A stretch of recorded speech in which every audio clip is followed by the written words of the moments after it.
I mean, you do have to tabletop it and think worst case, like, what's this going to happen? What's this going to go like? And know who has the capability and what capabilities everybody on your ship have. Mm-hmm. One of our containment team guys, he's a young, vibrant, excited. He's always looking to do stuff, and that's one of the things he does on patrol with his guys. Welcome back, viewers, watchers, listeners. It's been an eventful morning so far. We've been here since 5 a.m. and it's noon now, our time. We have been able to piece together the computer issues we've had this morning with this podcast room. Had a storm. May have been some election interference. What's going on? People don't want to hear our voice. And Tmpa got a hold of our shit. And so, it's just a lovely day at Tmpa. It's just we life throws you dodgeballs and curveballs. You gotta roll with it. So yep. we are here. How was the drive down? It was good, man. I like that saying. When life gives you lemons, pour Tito's in it, and make lemonade? Yeah, that sounds like a hill country saying. Yeah. Drive was good, man. Good. Drive was okay for me. Traffic sucked, but it's the day after the elections. Everybody's there's some people that are excited in Austin, some people that ain't. Still in bed. Yeah, some people that ain't. Yeah, there you go. So we had 3 hours of traffic, and you had a drive-in seeing a 200-plus inch deer. Yeah. Typical Wimberley. Whitetail going at it. They were getting after. At least this time they weren't going after me. I was almost sexually assaulted in Wimberley last year, and by a deer. It was deer in the rut, and so apparently I smell very doughy, and so shit happens. But anyway, did you report it? I did. I had to touch on a piece of paper where the deer touched me. So draw a diagram? I had to draw a diagram and everything. So anyway, thought I was a doe. What is give us an update on Texas FOP? What's going on with Texas FOP? And you just got back from El Paso and other stuff going on. So what you got going? We have spring board meeting in Wichita Falls coming up April 11th through 13th, I think are the dates. Went to El Paso 2 weeks ago, visited with our lodges out there, and visit with the folks protecting our southern border and local lodges. There's a federal lodge out there there is a federal lodge composed of a bunch of folks and good freaking people out there. Good food. Mm-hmm. Came home about 10 pounds heavier. It happens. But all's good, man. FOP's moving forward and plugging along, and we're making a bid to host the 2029 National FOP Conference in Texas. What city? Houston. That's good. After much discussion between... You couldn't sell San Marcos? Couldn't sell San Marcos. I tried Wimberley, but they were saying the convention center... we are game. Like, that would be legit. We were working on Wimberley if they could hold 5,500 people or not. That's questionable.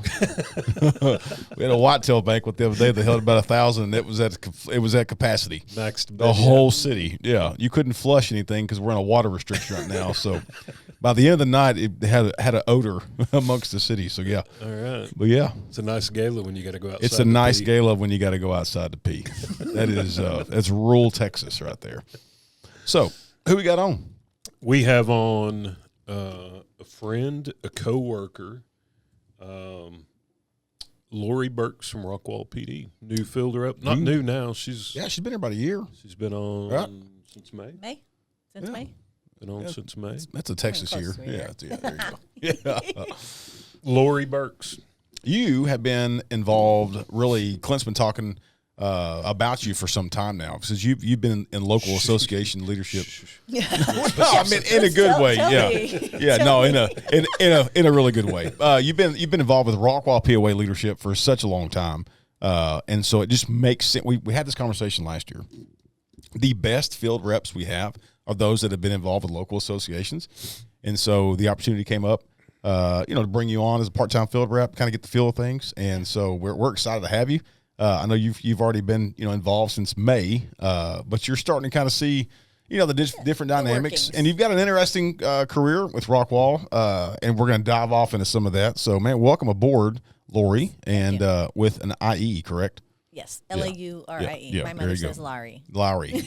I knew a few Lowries. Laurie with a Massachusetts accent. Yes, very strong Yankee accent, Laurie. But, we'd like to kind of start the podcast off with how you got in law enforcement, where you grew up at, just who the hell is Laurie, and we'll go from there. Take it from there. Who is Laurie?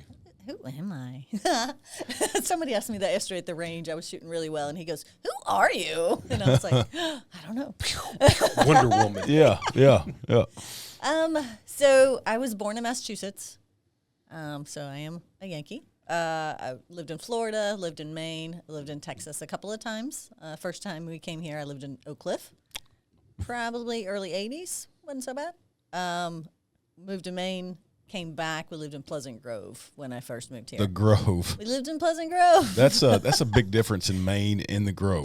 It Like, I'm was. just throwing it out there. My From the dad came cliff down to here the to go to grove. seminary school, and that's where we ended. Yeah, fall colors. You go from beautiful autumn fall colors to red and blue Bloods and Crips. Lights, police lights. Yeah. Still have colors. Yeah, still have colors, but not exactly Yeah, what you're used to. not quite the How same. what prompted the move and not really jumping? I don't want to say the word jumping around because you couldn't control that. But No. what was going on for the moves? It was. So I'm older. I'm older than I look. I'm 49. So it was late 70s to to mid 80s, and a lot of it was the economy. Okay, My dad was going to school. He came down here to go to seminary school. He went to Christ for the Nations, which is, I think, in Oak Cliff area. yep. And so that made sense. And I was then gonna it attend became. there. Were you? No, I didn't think so. Full ride, got a scholarship. Full ride, got a scholarship, flunked out first semester, became a cop. They were like, "You need Jesus, Yeah. but more than we can Yeah, give you." oh, I need Jesus. There is no doubt I there. was going to play ball there. Yeah, yep. They didn't have football. Anyway, So that's why we ended up in Dallas, where we did. I went to private school when we lived in Dallas, and then we ended up building a house out close to Greenville area. okay. So I went to public school out there. And that graduated. that whole area has changed. I mean, Greenville itself, right? Mm-hmm. I mean, it's probably blown up plus 10,000 the last 10 years, 5 years, you think? What's crazy too now is the traffic. Once you went east of Rockwall, there's no traffic. Yeah. And now the traffic between Rockwall and Greenville is Steady. it's getting. You know, I didn't realize how close Greenville was to McKinney, really. I mean, truthfully, like through Off of Farmersville and all that. 380? Yes. I mean, Yes, on that's the north it's side. not that far. I mean, it's probably closer than when I drive Wimberley to Austin. And that whole area is exploding. Princeton, all of that Yep. area is exploding. Yep. So, So I Moved to didn't live Greenville? in Greenville. We lived in Cache. It was in between Greenville and Quinlan. So Quinlan, Quinlan. that's a metropolis there. It's an interesting place. That was the public school that I went Yes. to. My options were Bowles, which is a very small. It was Bowles Home is what it was called, but it had a public school if you lived in a very tiny circumference of it. So I was supposed to go to Bowles, and I elected to go to Quinlan. What is the area near Quinlan? It's I'm going to say this, and it's probably going to be taken the wrong way. I know this is shocking, but if Bud and Sissy off Urban Cowboy had a fucking place to live at, it would be in Quinlan because it's like this little. It's an area that's got $200,000 homes mixed in with RVs and single wide trailers, but it's Like its own Tawakoni? city. West Tawakoni, I think it is. Well, it's close to there, I think, but it's this Hawks own. Cove. Hawk Cove. Yeah, that's it. Uh-huh. That is that where you were close to there? No. I'm sure back no, then I it lived was closer to Greenville. okay. But I know I where got Hawk the Cove sense that's is. not where you want to live at. It's not where you want to retire. We got a legal call from Hawk Cove, Ooh. and somebody called and said, "Hey, can you handle it at your area?" It's like, not my area. They're like, "No, Hawk Cove near Lake Tawakoni." I'm like, I grew up around East Texas. I know this area. They were insistent, so finally I was like, sure. So I was going to look it up to prove them wrong. So I Google Hawk Cove. I'm like, well, son of a buck, that's in my area. Yeah. So I drove, and you have to be very intentional to find it, or you won't find Hawk Cove. But we have members there, and proud to have members there. Yeah, Hawk Cove, it's an Texas. interesting area. I had to go for a follow up for CID one time, and I went alone. Scary. Yeah. So anyway, sorry. Typical Squirrel lake moment. area, though. It is. Typical Typical lake It is area. typical lake area. Anyway, Yep. In Bowles Home, wasn't that an orphanage? Why do they call it yeah. home? That's right. It was an orphanage, very similar to the one over on Dowdy Ferry over here Yep. in Dallas. Yep. Yes. Buckner. off of Buckner Children's Home, Yes. yep. So Never I heard think of they it. were affiliated way back when. But now it's a small 2A school. I mean, it's a great school. Bowles actually is. It's a great ISD, but the Bowles Home, I guess, became the school and then became the school district. The Bowles Home, so the orphanage area is all still there.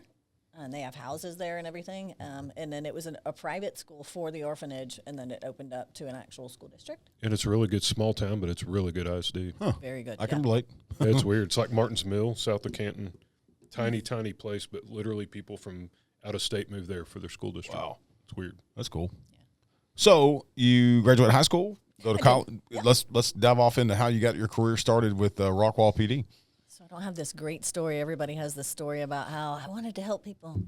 I have a business degree. I was in the business world. I worked at a cable assembly corporation, and I was a purchasing manager. Okay. You go to college. I didn't know that. Well, they ended up paying for my school. Like that was part of when I went to work there. Oh, wow. That was something I negotiated. What company? It was called Precision Cable Manufacturing. Okay. There's General Cable out in East Texas. I didn't know if it's the same thing. We got bought by Amphenol. Okay. We got bought by Nortel in 2000. We were sold by our original founding president. He sold to Nortel. And then after 2000, the market crashed, went into bankruptcy, got bought out of bankruptcy by a company called Amphenol. Very stressful. Very stressful. Yeah, not the law enforcement environment. Yeah, Different. I mean, well, it's yeah, so job security. different. Yes, Yeah. it is. I think it's cool you took advantage of their offer, and probably a point to all of our members. If your department offers you the opportunity to get classes, get school, get reimbursement, take advantage of it, because like I'm about to be 53, I think, or 52, 53. I really wish I had taken advantage of that younger. I appreciate that you took advantage of the opportunity to go get a degree. Might as well take advantage of any benefit the company's offering you. And a lot of cities, a lot of agencies will offer. They don't offer you the ability to go. They'll offer like reimbursement if you'll go. Right. And I think more people ought to take advantage of that. Yeah, it's like true. The GI Bill in the military. Freaking take advantage of it. Yep. Mm-hmm. So I'm working there, going through bankruptcy. I remember it was an ice storm had come through. My son was 2 at the time. And had shut down like all the schools and daycares, and I couldn't go to work. And they were very cutthroat. They were very good to me. Let me say that. Like they offered me a lot of opportunities, very good to me. But my vice president was like, "You need to come to work," and I didn't miss work. And I was like, "Oh, I can't because Tyson, he's home. I can't do anything." And I had just bought a new Land Rover, right, a Discovery, and that thing could go anywhere. And he was like, "Put that kid in that Land Rover and come to work." And I told my husband.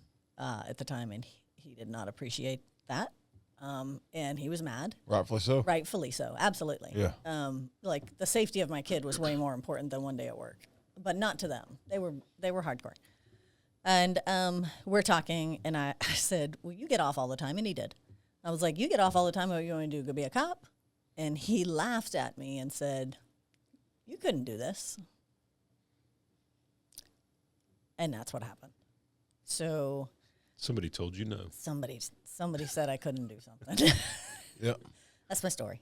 So I actually contacted the city of Rockwall. It was way before much internet. It was in early 2000s. Yep. I called the HR manager. She said it was like a Friday, and she said, "Well, we just closed it was Monday. She had just closed an opening for police applications." She faxed me an application that I filled out and faxed back to her, and I tested on that Saturday. Wow. Probably 100 people in that test easily, and that was in February. That was January. It was in January, and they hired 3 of us in August out of that test. Wow. Started the academy in September. And what year was that? September of 2003. Okay. Early 2003. Yeah. 21 years ago, almost 22 years ago. Yeah. Damn. And you're in CID. I mean, obviously you got a long, lengthy career with Rockwall PD. Mm-hmm. At what point did you get interested in the tactical side of things? Obviously, you start off with patrol, have an FTO, and then at some point, I think, we in law enforcement, Rockwall being probably not the size it was then. It's grown significantly since you started. It has. But you had an interest in SWAT, and you've having this interesting career. So kind of walk us through those aspects as well. So I work patrol, right? You have to learn how to do that. You have to learn how to be a cop. You learn to crawl and walk. You have to learn, right? Yeah. They hire you to Rockwall. They don't have their own academy. They send you to COG or right. something? I went to COG in Arlington. That's a pretty good clip from Rockwall. Mm-hmm. Yeah, it was a drive, and I lived in Forney. It was a drive. Yeah. 4.5 months? But yeah. Back then it wasn't as bad. It really wasn't. It was a drive, but the traffic wasn't as horrendous as it is today. Right. Traffic's terrible today. So I worked the majority of my career evening shift, which was at that time 4 p.m. to 2 a.m. become an officer, trying to figure out what you're good at, what you like to do. And I always said, I remember back in my very first interviews, they were like, "You're just a girl. What are you going to do?" Literally. And I was like, I can probably out-talk you. Like I'll use my brain. I don't have to fight everybody. I promise you. I won't fight everybody. Yeah. And so, learning how to be a cop, what are you good at? What do you like to do? I liked investigative stuff. I worked crime scene. I was a field training officer. I did all of that for the first 10 years, and then I went into CID, which I've been in there in 11 years now. Once I got into CID, I worked regular property crime, everything. We didn't have assigned detectives. 1 year in, we ended up getting a grant for a family violence detective. My chief came to me and asked me if I would be willing to take it. So I did. Yeah. It was the best thing for me. I didn't enjoy CID, property crime. Walmart had something stolen. Like, I hate to say that I didn't care, but I didn't care. I liked working crimes against persons. Yeah. And feeling like I got somebody bad off the street. Yeah. So I really enjoyed that. I specialize in family violence and sex crimes now. So probably 2016, we had an officer-involved shooting. And I remember you showed up at that scene. That was a family violence underlying case. Larry? And yeah. Larry's? Yes.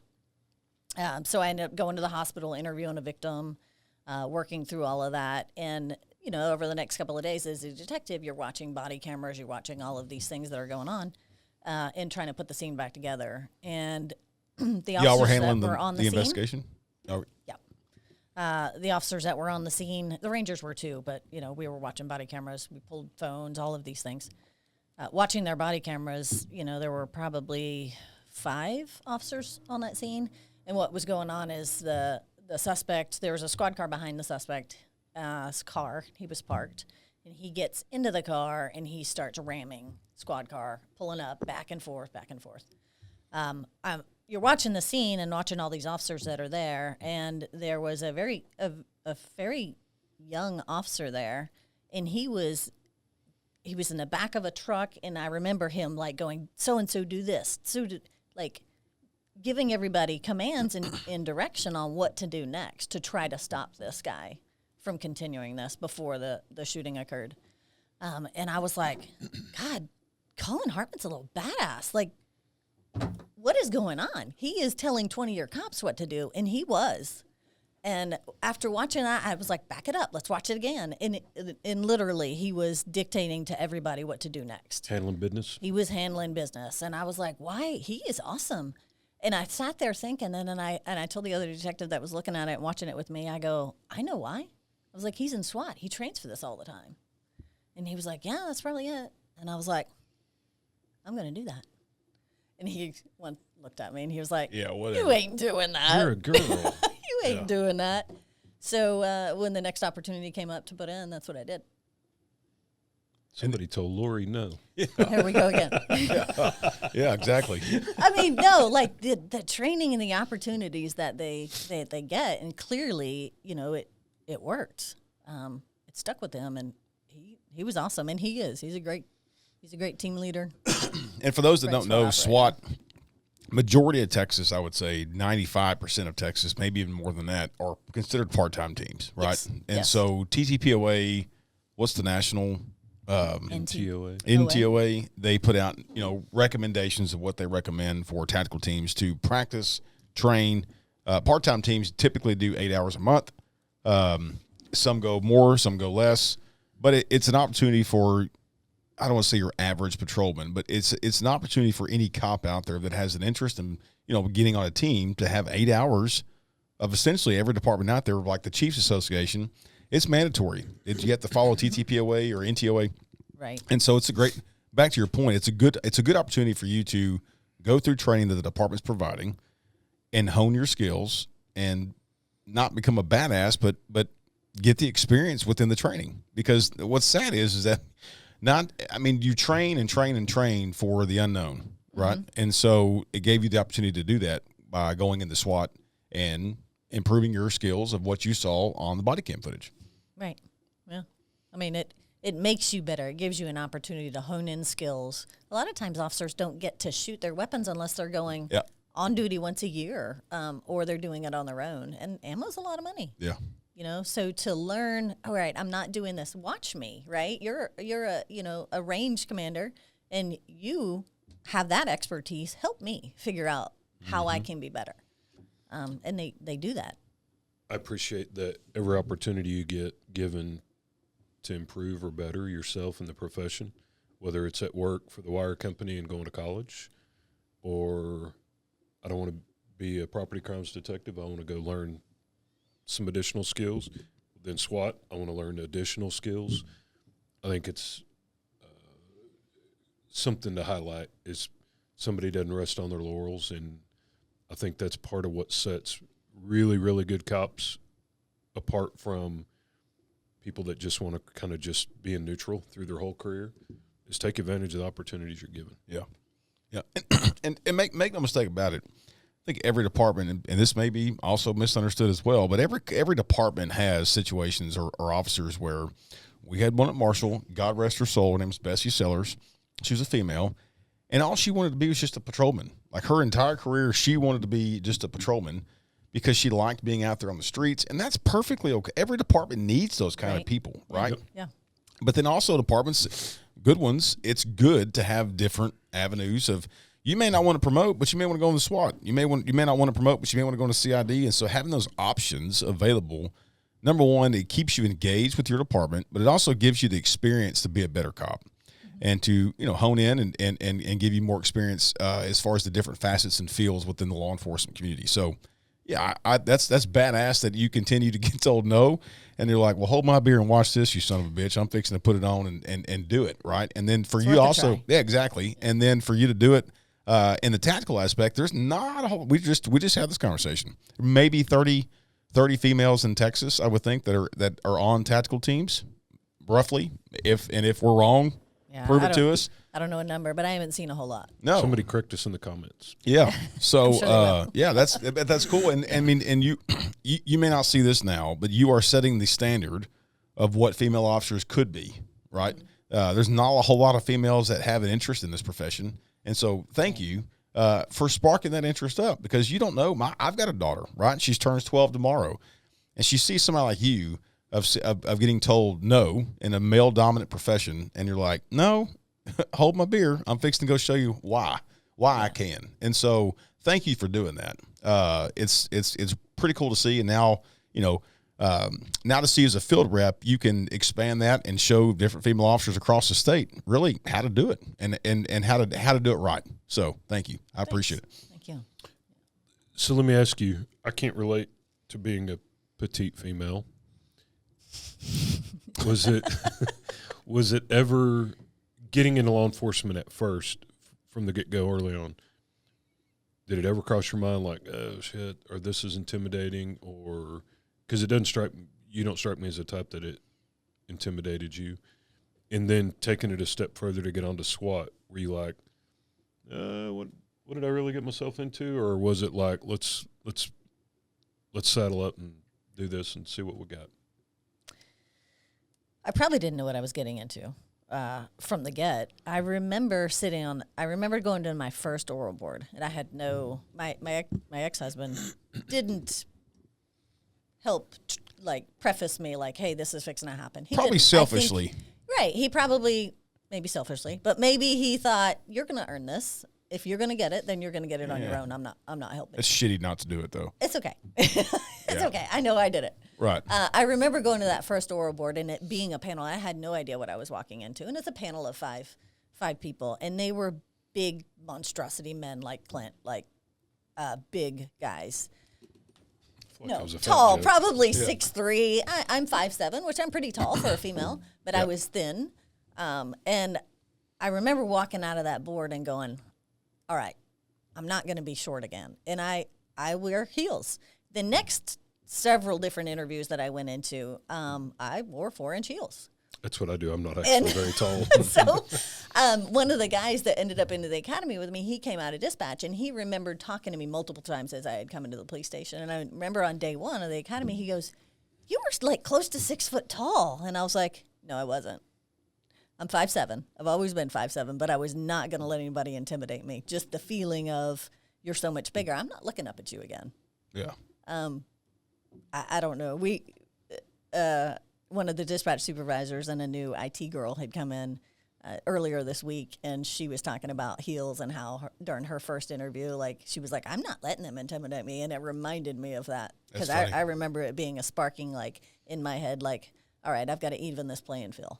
How am I going to do this? I respect that. Yeah. Let's rise up. Let's figure out a way to get through this rather than, oh, well, maybe I can't do I'm this. scared. Or maybe, yeah. And their I love it. conversations were, you know, how are you going to do this? What are you going to do?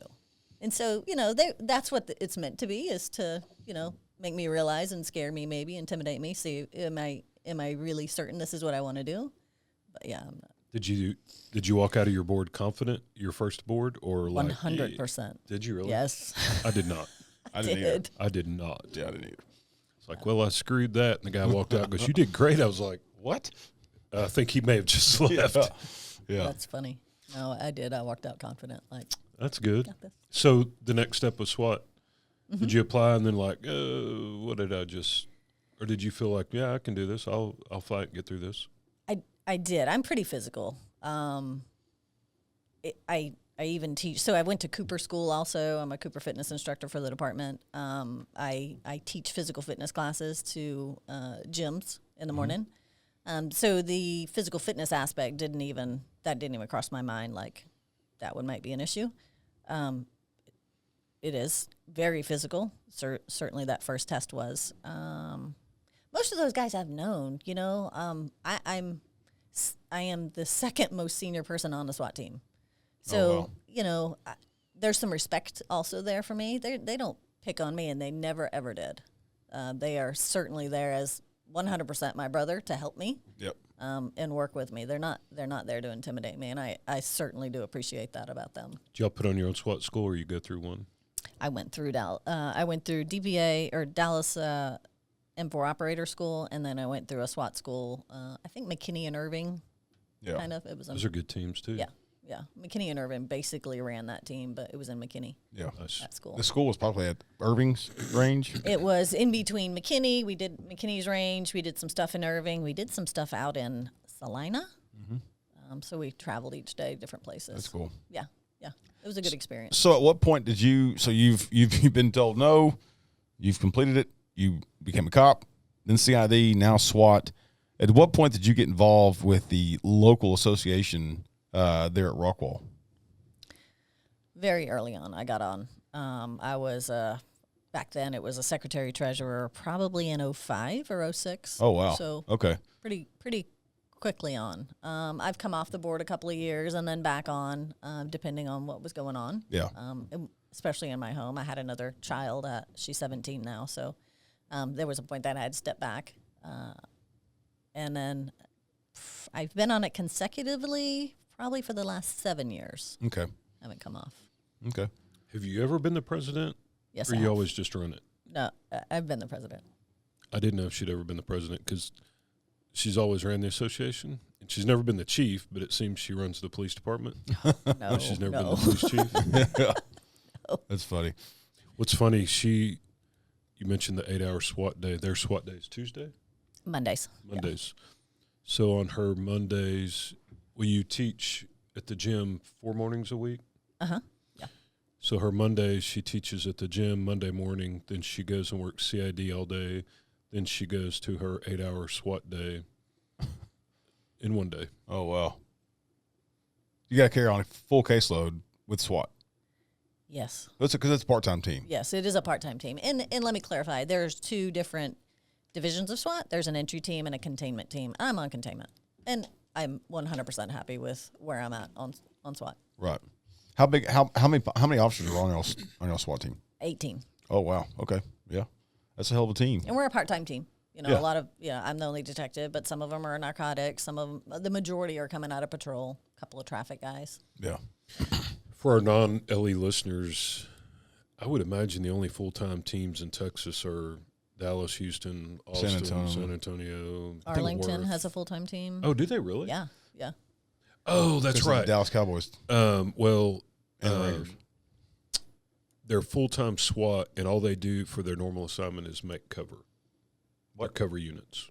Oh, for traffic stuff and patrol. Yeah, all they do is roll around with their kits with them in the car and just make backups. Wow. Or that's what they did for years. My uncle worked there for a long time, and they roll around and make backups.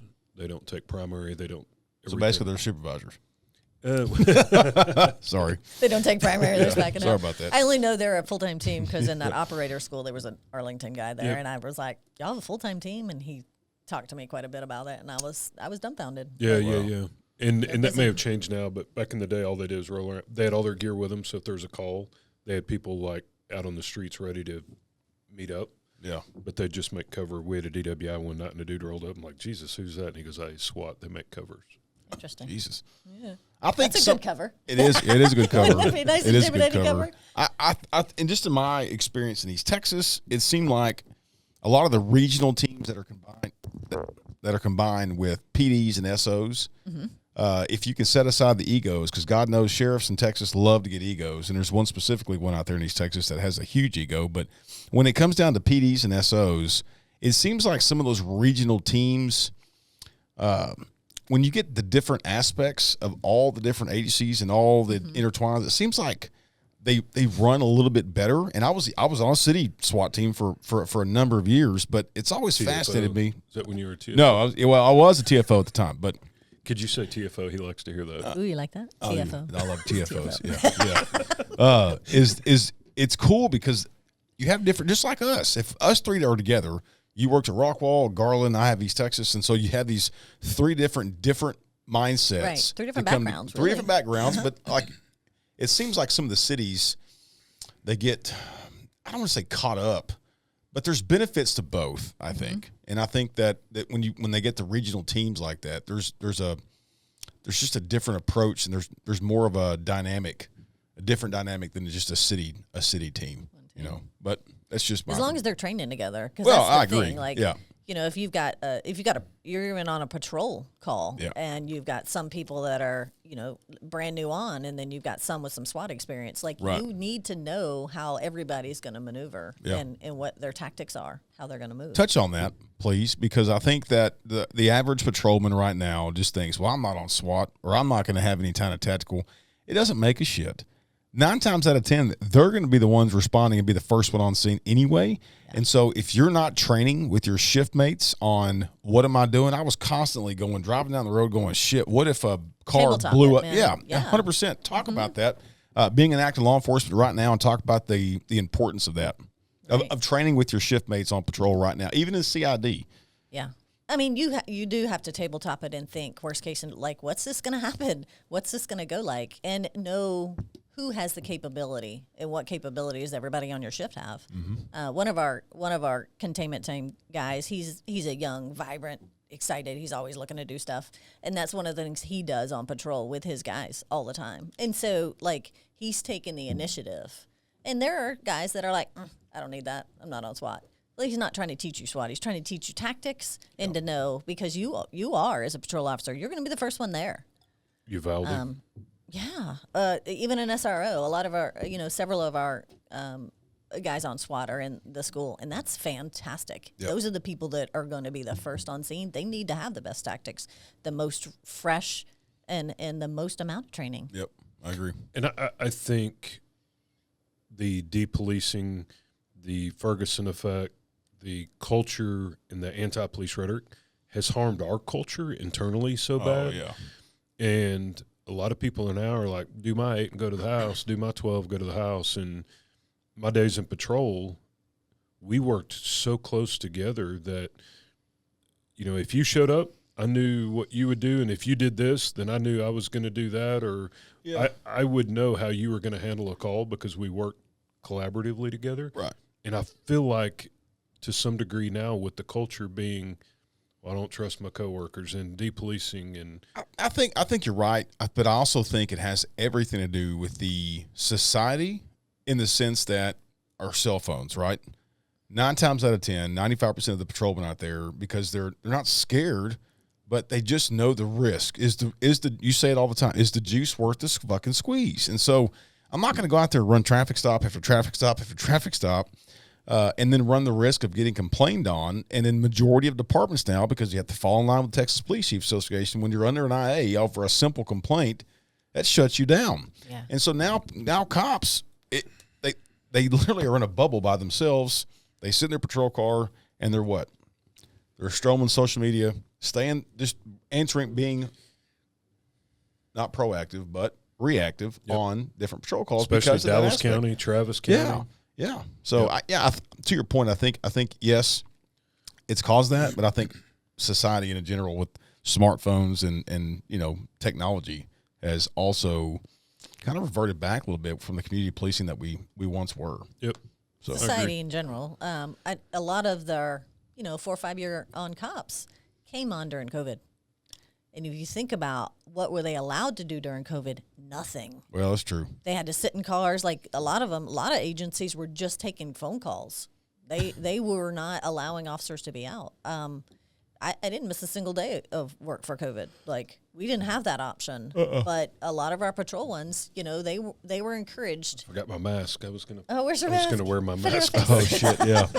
During under different chief regimes, they were told don't do anything. Did y'all have briefings like before your shift?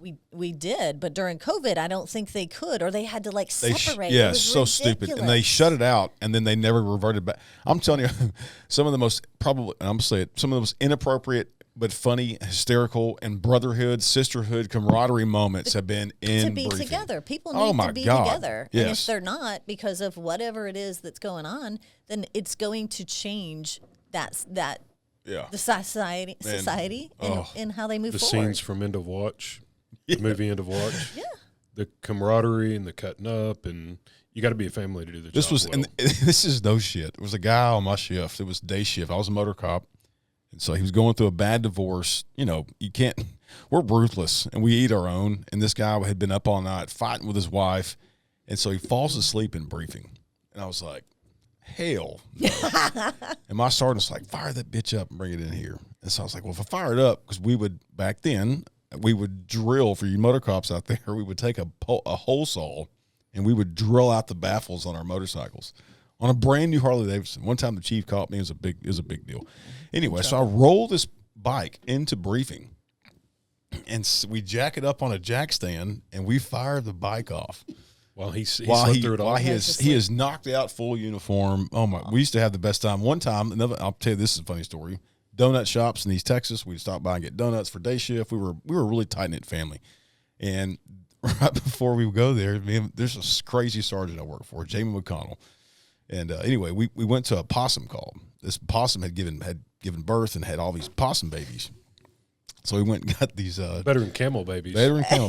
And so we literally put all the possum babies in the donut box and left them for day shift and didn't say shit. Just stood outside waiting for the first person to grab one. But those are the moments, right, that you look back at your career and you're like, God, I missed. Oh my God, yeah, seeing a baby possum run up your friend's uniform shirt and have him shit on himself in briefing. There's no feeling like it. But anyway, that's East Texas for you.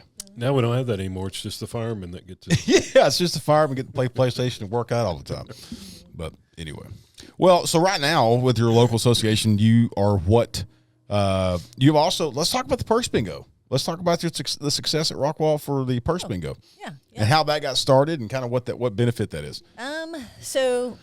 And Tyler wants to dance next year. No. Ooh, I need some models. Yeah. Models. Yeah, I'm good. No.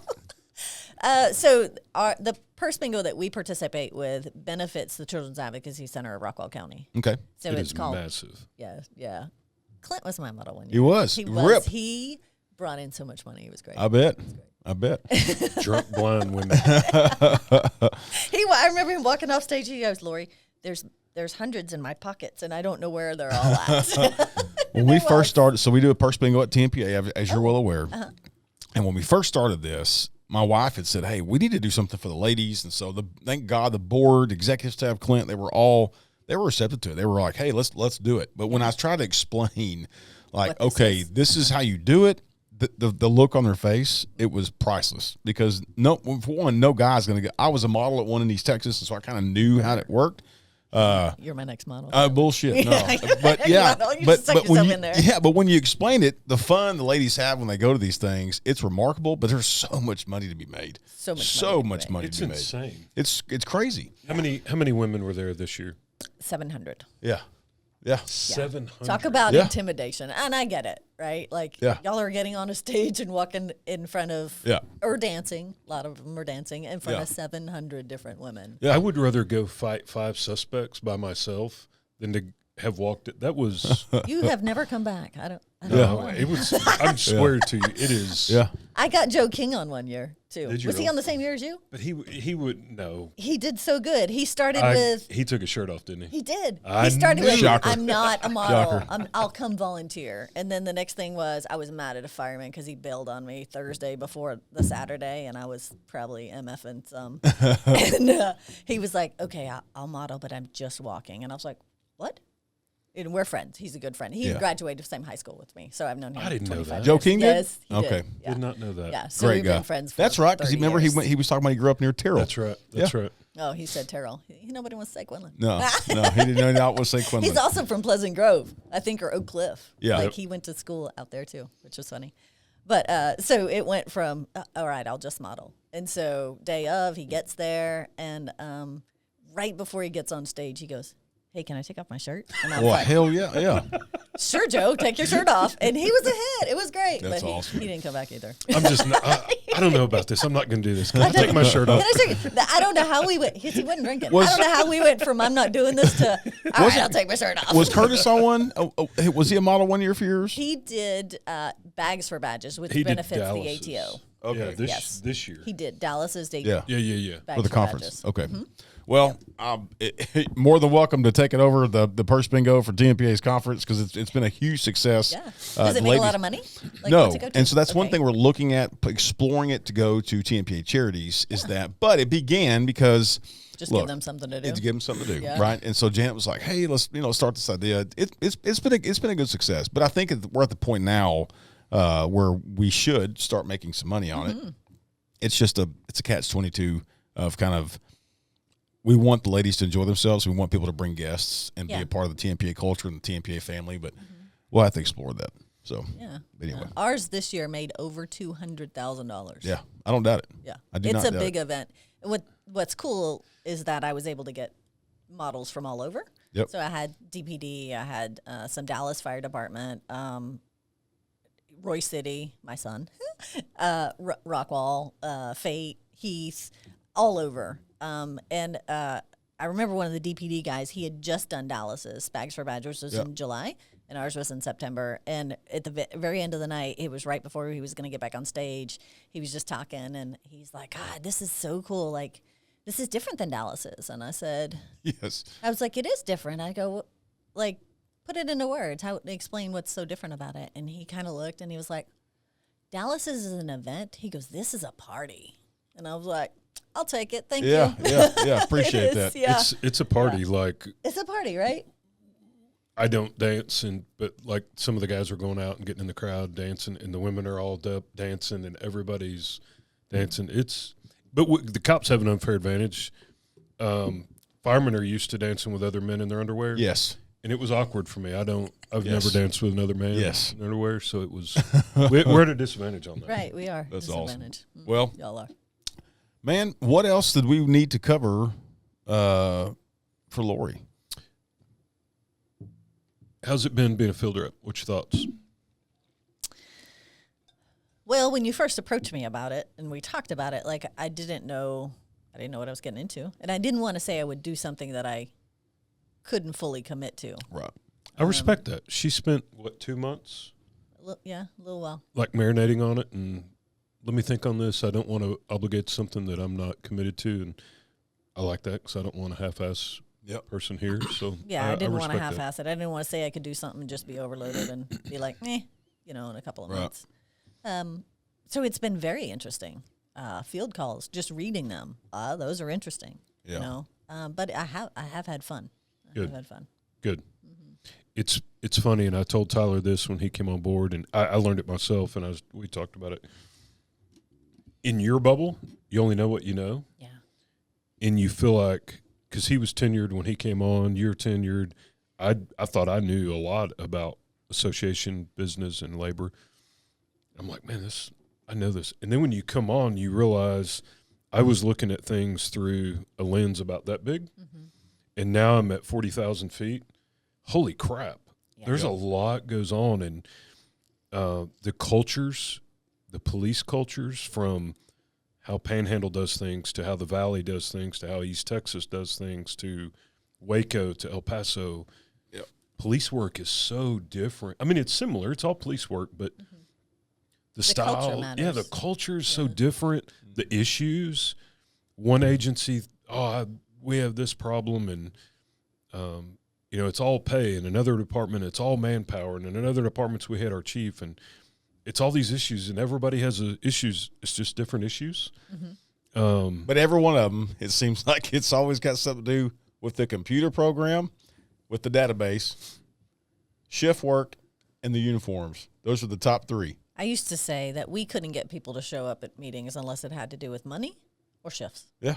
Money or shifts. Yeah. That's when you can get people to show up. Otherwise, they're like, I'll do whatever. But the common bitch on patrol right now across uniforms. Texas, yes, it is uniforms, but it's the computer programs, like the databases. Like I don't get it. It's like flock cameras. Like like the computer database. Like it's not like the inputs, the RMS, the reporting systems. Just take it. There's so many repetitive steps. Cops are like, there's no way that this has to be this complex. We can simplify this shit down if you listen to the line. Hey, communication. If they listen to the line level employees. But yeah, that's the number one bitch that I hear on the street is that. But it's interesting. Well, she brings a good background. Well, like you did, you had a ton of local experience, POA experience.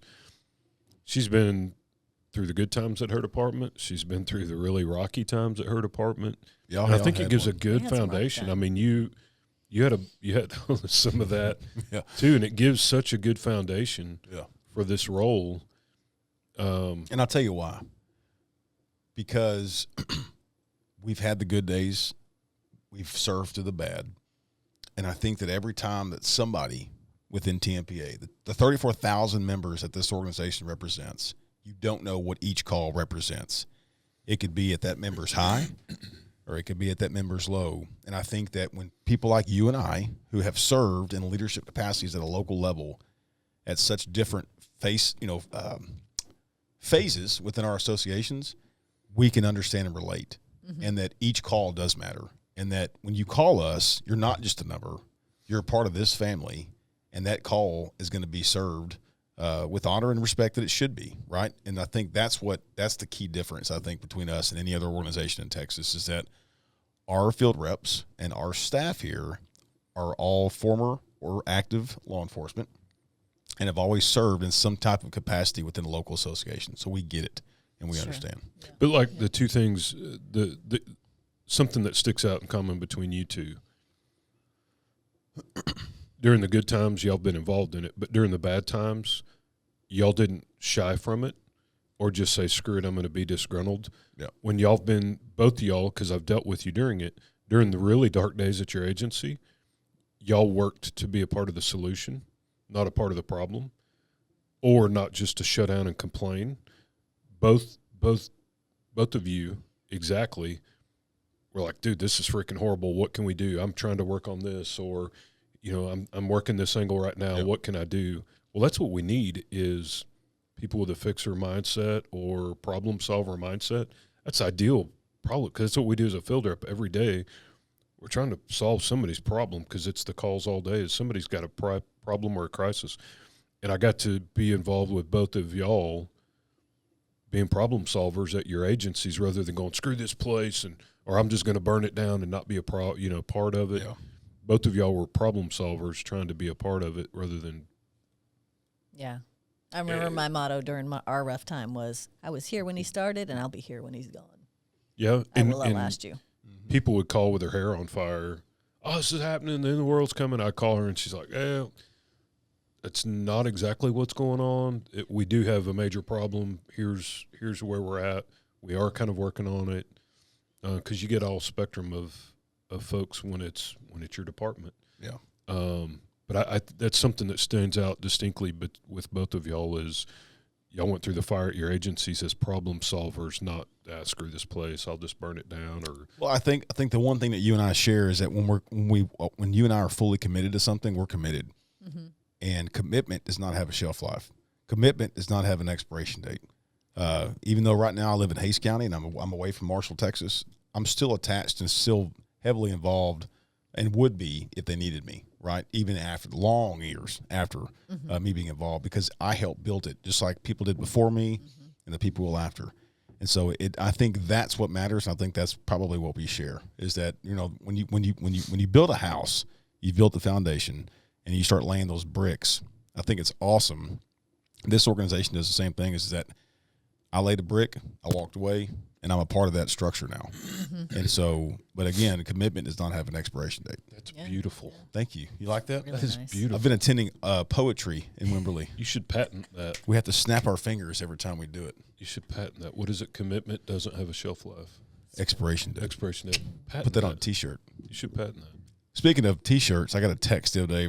Longtime listener, loyal listener, and Tmpa past president, James Babb, sent me a text, and he said, I said something to the effect. We were talking to Galloway, Fort Worth detective, and you had said something along the lines of, oh, you were stationed in Abilene. And I said something to the effect, well, Abilene ain't no damn Japan. And Bab's going to make that for us put it on a T-shirt. Abilene's no Japan. Yeah, and now they've nicknamed it, and within TMPA is a Tylerism.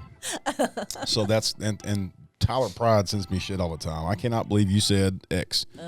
So anyway, I like it. Save those for conference. Save those for conference. Well, we like to end each episode. I hope you didn't study. Three Hang on, I rapid got fire. back up. Okay. Let's back up.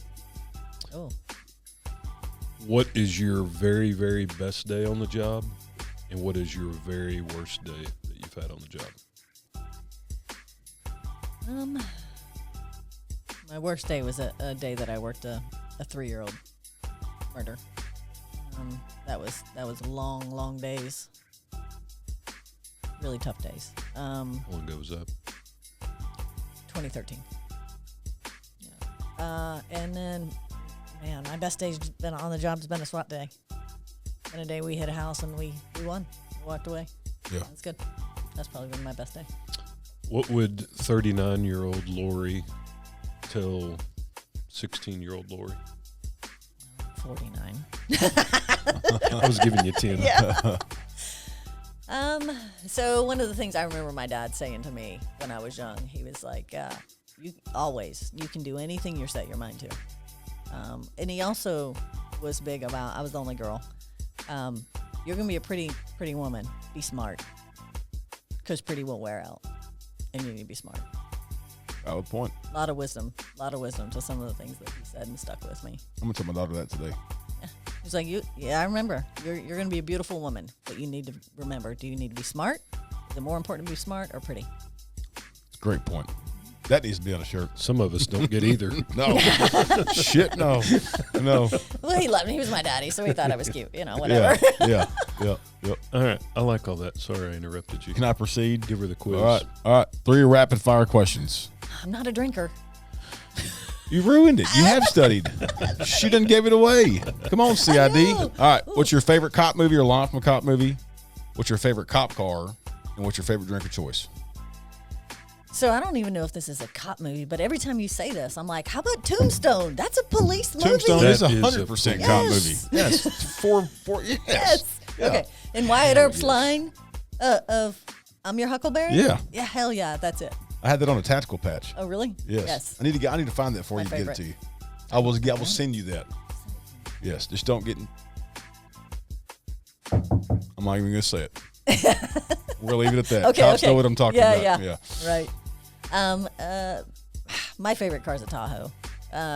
When I first started, we had Crown Vics, and those things coming over the lake. There's a big lake that surrounds our city. They were like a boat. They floated over 100 miles an hour. They do have the tendency. Yes, they floated. Yeah. So I like the Tahoe. That's and fair. Then Yeah. I'm not a drinker. I'll drink with wine. Not a drinker. Cab or just wine?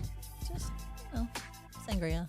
Sangria is I good. like some sangria. Yeah, sangria is good. Cold Yeah. sangria on What 100 degree Leighton? day. Leighton made a. What did oh shit, it was some kind of berry. I thought he was going to Texas. say Leighton was Bud Light. No, Leighton made a comment about meth berry, but it wasn't. I found out what kind of wine he was talking about. It was anyway, I'll think of it. Some East Texas wine. It's some East Texas wine. Ooh, nice. Yeah, there's kind of berry that grows on vines out there. Yeah, There's no Like you telling. said, there's that no berry. telling. Yeah, he said you mean Muscadine? muscadine. There you go. Muscadine wine. Yeah, muscadine wine. I've never had muscadine. It's sweet. I'm game. I just want to drink it. Sweet. I just You want want to to try drink it? Yeah. Tell him to bring you a bottle. Leighton said it was meth berry. I said, no, Leighton, it's not meth berry. It was muscadine. So, anyway, I just thought about that. Got to say it like Leighton probably said. Muscadine wine. Muscadine, yeah. Muscadine. Or meth berry. But anyway, well, hey, I think this about wraps it up. You got anything else from anything going on? No. Texas FOP Spring Board Meeting, Wichita Falls, April 11th through 13th. Don't hold me to that. I will get dates out on that. That's all I got. Keep our brothers and sisters in Austin, PD. Yes. Just got a new contract. They got Dallas former Chief Eddie Garcia rolling into town as assistant city manager. Michael Bullock is trying to lead and help those folks. They finally got a contract signed, which is a long time overdue. Yep. Keep our brothers and sisters there. I'm pulling Lift up it the Peace Officer Memorial dates. David Curlwick's April on. 29? Yes. May? Sunday, April 29th. 27th. 27th. 27th, Last yeah. Sunday of April. Save the date. Texas Peace Officer Memorial is April 27th. Be here at the Capitol grounds. And then the official date, save the date, where by the time this podcast comes out, we're going to probably start pushing some information out about the Tmpa conference Yes. coming up in Houston. That's going to be July 25th through the 28th. Yes. Correct. Houston Hyatt. Sure. Hyatt Regency Houston downtown. Sure. Yeah. It's going to be, Sounds parking is good. going to be fun. Parking's going to be fun. It'd be a good conference, though. We're going to do Yeah. change some things up a little bit. It'll be good. Oh, what? Can we dive into that? No. Great. It's too Surprise. early to tell. All right. I don't All right. have authority. All right. Yeah. Don't have the authority. All right. Well, hey, this wraps it up for us. You guys take care. Stay safe. Laurie, thank you so much for coming on. Thank you for being a part of the team and setting the standard for women in law enforcement. Don't in tell Texas. Lori no. Do not tell Laurie no. Absolutely not. You Thanks guys for take having care. me. Stay safe. God bless you. And as always, may God bless Texas. We're out.